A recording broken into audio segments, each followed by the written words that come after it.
قصة المنشفة.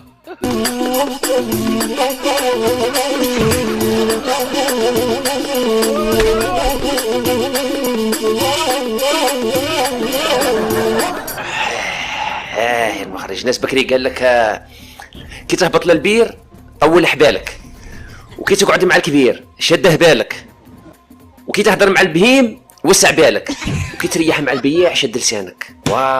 3 مباريات مع تغريمه ب$100,000 بسبب سلوكه غير الرياضي، وللسبب ذاته أوقف أشرف حكيمي لمباراتين إحداهما معلقة التنفيذ لمدة عام.